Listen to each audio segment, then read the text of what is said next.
Ay, shoutout nga pala sa lahat ng mga nagtatanong kung papaano raw ba maging parte ng Shopee Express, no?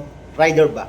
Ayan. So, unang-una, kailangan meron ka syempre driver license. Yan. Number one na kailangan talaga dapat yan. And syempre, i-PM nyo ako, send kayo sa akin ng resume para may turn over natin kayo sa aming recruitment team. Patawagan namin kayo agad. So, ilan naman kailangan nyo?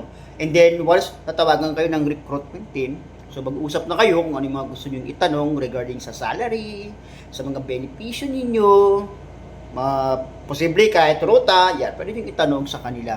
So, sa akin naman ay matulungan lang kayo na mai-endorse sa recruitment team.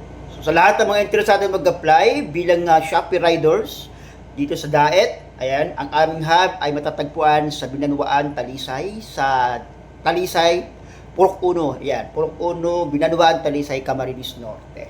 Kung gusto nyo mag-apply, PM nyo lang ako para ma-assist ko kayo at ma-turn over ko ang inyong mga tanong sa recruitment team at sa lahat ng mga interesado, signan kayo ng resume at ipo-forward ko naman sa mga taong tatawag naman sa inyo para tawagan kayo para sa aplikasyon. Eh, syempre, 100% matatanggap kayo.